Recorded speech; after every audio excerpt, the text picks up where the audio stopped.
Je suis rentrée à la maison et j'ai tout de suite su que quelque chose n'allait pas. Il y avait de la poussière dans l'air et des morceaux de béton étaient éparpillés par terre. Il y avait un énorme trou dans le mur, comme si on venait de se faire cambrioler. Jessica était assise sur le canapé regardant le sol. Il s'est passé quoi? Elle l'a trouvé. Salut, je m'appelle Liv. Ma mère était une rockeuse dans l'âme. Des vestes en cuir, des haut-parleurs qui me surplombaient dans le salon et des affiches de groupes vintage dans toute la cuisine. Et bien sûr, des fêtes non-stop. J'ai grandi dans ce chaos et je me suis toujours dit que la vie était juste comme ça. Je ne me souvenais pas du tout de mon père. Je le connaissais qu'à travers les histoires que je m'étais inventées et avec le temps, elles sont devenues mon mythe personnel. Papa devait être un grand homme, un héros, quelqu'un d'important. Bien sûr, c'était un pilote militaire et il est mort avant même ta naissance. Je m'étais imaginé des avions, des pistes et un homme en uniforme. Quelqu'un qui aurait pu être mon père. Tout s'est écroulé le jour où les flics sont arrivés chez nous. Je comprenais pas bien ce que maman avait fait, mais quelques jours plus tard, j'ai découvert qu'il l'avait envoyé en prison. Pendant un long moment, tout s'est passé si vite que j'ai à peine eu le temps de digérer que ma vie ne serait plus jamais la même. J'ai été adoptée par l'amie de ma mère, Jessica. Je la connaissais depuis toute petite. C'était l'une des rockeuses les plus responsables que je connaissais. Elle s'est occupée de toute la paperasse. Elle m'a accueillie et quelques semaines plus tard, on a emménagé dans cet énorme endroit qui semblait avoir été conçu par un fan de hard rock avec une tonne d'argent. Des murs noirs, des enseignes néons, des vinyles accrochés là où il devait y avoir des peintures et une vraie scène. La vie a continué. Jessica est devenue ma mère adoptive. Elle me réveillait pour que j'aille en cours, me préparait le petit-déj, me grondait pour mes notes et regardait des clips de musique avec moi le soir. Un jour, alors qu'on était assises dans la cuisine et qu'on mangeait de la pizza, on a parlé de mes parents. Ton père était marin, mais il s'est enfui avant même ta naissance. Ça m'a fait un déclic dans la tête. Maman m'avait toujours raconté une autre histoire. Elle m'avait dit que mon père était pilote militaire, donc l'une d'elles me mentait. À partir de ce soir-là, je n'arrivais plus à penser à autre chose. J'arrêtais pas de rejouer la conversation dans ma tête. Et petit à petit, mon rêve de retrouver mon père s'est transformé en obsession. J'ai commencé à fouiller dans les vieilles boîtes, à sortir des albums et à étudier les photos. Sur ces photos-là, maman et Jessica, encore jeunes, se déchaînaient dans les festivals de rock, les mains en l'air, les bras autour de musiciens aléatoires et faisant la fête. Il n'y avait pas de pilote sur ces photos, pas de marin, personne qui avait l'air sérieux ou héroïque. J'ai essayé de retrouver les dates et les lieux, à la recherche d'indices dans les détails. Mais à chaque fois, je me retrouvais dans une impasse. Et plus je fouillais, plus je me rendais compte que mon père était comme un fantôme qui disparaissait sur un fond de musique forte. Pendant que je fouillais dans le passé, la vie continuait. J'ai grandi, j'ai changé. À un moment donné, les garçons de l'école ont commencé à me regarder différemment. Je suis devenue obsédée par la musique rock de la même manière que maman et Jessica. J'ai pris une guitare et j'ai passé des heures dans ma chambre à m'entraîner aux accords. À l'école, on a monté un groupe et on jouait lors de fêtes et d'événements scolaires. Ça m'a vite rendue encore plus populaire. J'ai commencé à sortir avec Bruce, le mec le plus beau de l'école. Et on ressemblait à ce genre de couple élégant qui avait sa place sur une affiche.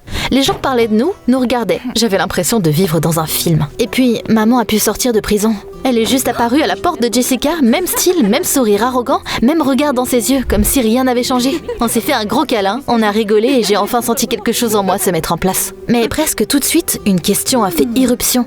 Une question que personne n'avait posée à voix haute. Où allais-je vivre maintenant?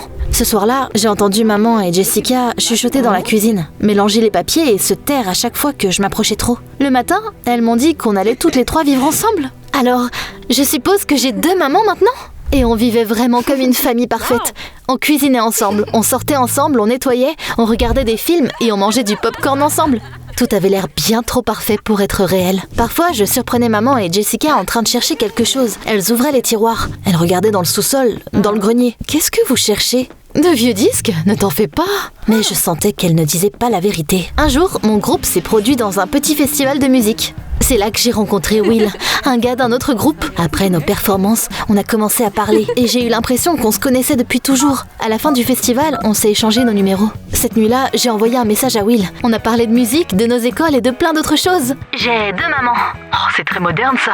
Quand il m'a posé des questions sur mon père, je lui ai dit honnêtement que je ne savais rien de lui, mais que j'aimerais en savoir plus. Je parle à peine à mon père. Il disparaît toujours quelque part. Je me suis surprise à penser qu'on avait plus en commun que je ne le pensais. Le lendemain, j'ai confronté maman. Qui était vraiment mon père? Tu sais déjà, chérie, je te l'ai déjà dit, il était pilote. Mais Jessica a dit qu'il était marin et qu'il s'était enfui. Jessica a tort et elle n'a aucune idée de ce dont elle parle. Maman a essayé d'arrêter la conversation, mais je ne me suis pas laissée faire. J'ai continué à poser des questions jusqu'à ce que maman commence à les esquiver et fasse genre de devoir partir en urgence. C'est là qu'une idée m'est venue à l'esprit. Une idée qui m'a semblé absolument géniale. J'ai décidé de lancer un boycott total. Tout le week-end, je suis restée dans ma chambre. J'ai arrêté de nettoyer, j'ai ignoré toutes les corvées. Je ne suis même pas descendue dîner. J'ai dit très clairement que je ne me souciais de rien d'autre que de la vérité. Qu'est-ce qui ne va pas chez toi? Tu agis comme une enfant. Et je vais continuer à agir comme ça jusqu'à ce que je découvre la vérité sur mon père. Tu vas trop loin. Maman a claqué la porte et est partie. Et une fois que j'étais seule, j'ai eu l'impression d'être allée trop loin. Mais il était déjà trop tard pour reculer. Lundi, j'ai croisé Bruce à l'école. Comment s'est passé ton week-end? Oh, on a tout déchiré au festival. Je n'ai pas mentionné Will, bien sûr, parce que ça aurait été trop compliqué à expliquer. Bruce avait l'air satisfait et puis, sorti de nulle part, il a dit « Je nous ai acheté des billets pour Rock in Rio, le plus grand festival de rock au monde. » Oh, impossible! C'est mon rêve depuis toujours. Je n'ai pas pu m'en empêcher et je l'ai serré dans mes bras. Oh, t'es le meilleur copain du monde. Mais après les cours, l'univers a recommencé à se moquer de moi parce que Will m'attendait déjà aux portes sur sa moto. Salut Liv, tu veux faire un tour? J'ai dit oui sans hésiter. On a roulé longtemps jusqu'à ce qu'on se retrouve dans un endroit calme surplombant la ville. Et là, j'ai tout dit sur mon père à Will, à propos de ma mère et Jessica qui me racontaient des histoires différentes et comment ça me rendait folle. Je vais essayer de t'aider. Mon père travaille au gouvernement. Je vais lui demander de se pencher sur ton cas. Enfin, si mon père se présente à la maison. À ce moment-là, j'ai ressenti une telle vague de soulagement que je me suis penchée et j'ai embrassé Will. Juste après, Will m'a proposé de sortir avec lui. J'ai dit oui avant même de penser aux conséquences. Ce soir-là, j'ai vu une scène bizarre en rentrant à la maison. Maman et Jessica se tenaient dans le salon et faisaient littéralement un trou dans le mur. Et qu'est-ce qui se passe ici? On a décidé de faire des rénovations. Ça avait l'air tellement ridicule que, pendant une seconde, j'ai fait une pause pour y réfléchir. Mais j'ai décidé de l'ignorer. Cette nuit-là, je me suis couchée dans mon lit en réfléchissant. J'avais 2 copains maintenant. Mais pour une raison quelconque, ce n'était pas si horrible. J'étais jolie et populaire. J'avais l'impression que le monde tournait autour de moi. Alors pourquoi pas? Avec cette pensée, je me suis endormie, sans savoir à quel point ma vie était sur le point de devenir compliquée. Le lendemain matin, j'ai vu que quelque chose n'allait pas. Maman et Jessica se disputaient dans la cuisine à voix basse. Il s'est passé quoi? Ça ne te regarde pas. À l'école, Bruce est venu me voir et m'a demandé de sortir avec lui après les cours. Bien sûr, j'aimerais beaucoup. Mais quelques minutes plus tard, Will m'a appelé. J'ai découvert quelque chose sur ton père. On peut se retrouver après les cours. J'ai accepté sans même réfléchir. Et ce n'est que plus tard que je me suis souvenue de mon rendez-vous avec Bruce. Oh, je dois trouver une excuse. Après les cours, je me suis précipitée au café où Will m'attendait. On s'est assis et il est allé droit au but. Ton père était un musicien de rock bien connu. Et il est mort il y a quelques années. Je suis vraiment désolée. Attends, quoi? C'est dingue! Merci Will. Il a ajouté que mon père avait une maison dans notre ville et il m'a donné l'adresse. Oh, j'ai eu l'impression que je venais de me faire frapper par la foudre. Attends, c'est là que j'habite! Et puis, Bruce est entré dans le café. Son visage était tendu et en colère. Je t'attendais, mais t'étais juste là avec un autre gars? C'est qui, lui? Je suis son mec, et toi, t'es censé être qui? C'est vrai? Je savais pas quoi dire. Will m'a regardé fixement, complètement déçu. Il n'a pas dit un mot et il est parti. Je ne m'attendais pas à ça de ta part. C'est fini entre nous. Bruce est parti aussi. Et je suis restée là toute seule, avec ce sentiment affreux que j'avais tout gâché. Je me sentais honteuse et vide. Pour la première fois depuis longtemps, j'ai réalisé que ma vie n'était plus simple et géniale. À la seconde où je suis rentrée chez moi ce jour-là, un calme étrange m'a envahi. Jessica était assise sur le canapé dans le salon. Jessica? Il s'est passé quoi? Elle l'a trouvé et elle est partie. Trouvé quoi? Qui est parti? Ta mère, avec la cachette de ton père. Au début, j'ai même pas compris de quoi elle parlait. Mais ensuite, j'ai compris. Il y avait une raison pour laquelle la maison était trop calme. Je sais tout.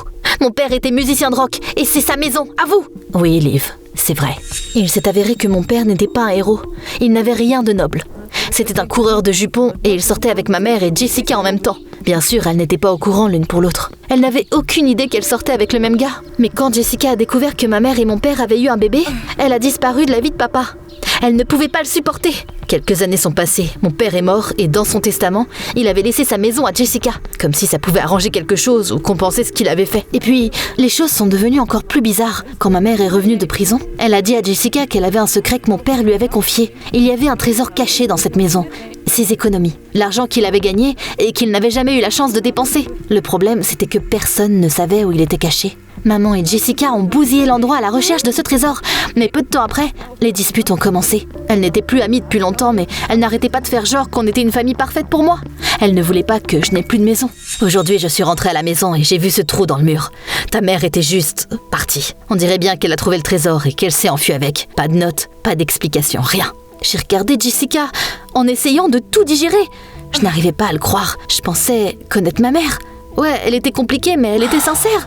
Mais maintenant, il s'est avéré qu'elle pouvait simplement disparaître comme ça, prendre l'argent et nous laisser dans ce pétrin. Ce soir-là, je me suis allongée dans ma chambre en repensant à tout ce qui s'était passé ces derniers jours. Plus je rejouais le tout dans ma tête, plus c'était évident.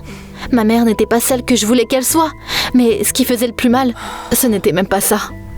Ce qui m'a vraiment frappée, c'est la façon dont j'avais traité Bruce et Will. J'ai eu l'impression que j'avais joué un jeu stupide sans réfléchir aux conséquences. Je me suis dit que j'étais comme mon père. Il était sorti avec plusieurs femmes à la fois, et il avait fini seul. Et j'ai réalisé que si je ne m'arrêtais pas, l'histoire se répéterait.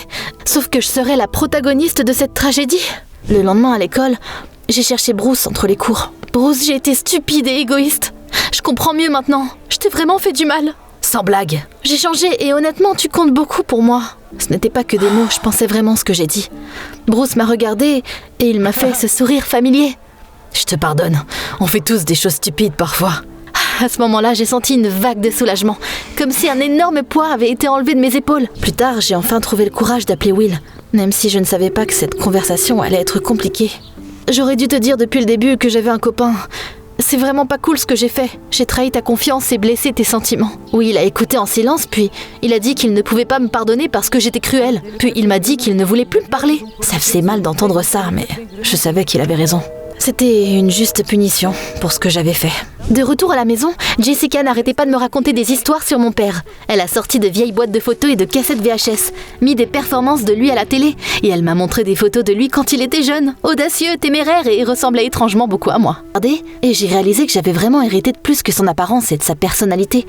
J'avais aussi hérité de son amour pour la musique forte et la liberté. Jessica, comment on est censé vivre maintenant ? J'avais l'impression qu'après tout ça, plus rien ne serait comme avant. Comme on l'a toujours fait, Liv, tu es ma fille. Adoptée, oui, mais je t'aime comme si tu étais vraiment ma fille. Je l'ai serrée dans mes bras et pour la première fois depuis longtemps, je me suis dit que tout irait bien. Le temps est passé et petit à petit, ma vie est revenue à son rythme habituel. J'étais de retour à mon ancienne routine, répéter avec le groupe, sortir avec Bruce et nous préparer pour notre voyage au Rock in Rio, celui dont on rêvait. Will ne m'avait toujours pas pardonné et il ne voulait pas me parler même si on s'est croisés plusieurs fois en ville. À chaque fois, je voulais le voir et lui dire quelque chose, mais je me suis rendu compte que parfois, la meilleure chose à faire est de laisser quelqu'un tranquille. J'espérais qu'un jour il me pardonnerait, mais ce n'était pas encore le moment. Et récemment, j'ai vu un reportage disant que ma mère avait été arrêtée alors qu'elle essayait de vendre des objets volés et qu'elle était de retour derrière les barreaux. J'ai regardé le reportage sans être en colère ou choquée. Je n'ai ressenti ce calme étrange que parce que j'ai enfin compris que certaines personnes ne changent vraiment jamais. Tous les adultes ne sont pas des héros. Et ton passé pourrait être compliqué, mais ce n'est pas une excuse pour agir comme un crétin. Si tu ne penses pas aux conséquences et que tu joues avec les sentiments des gens, tu pourrais te retrouver seul, peu importe à quel point t'es cool ou populaire.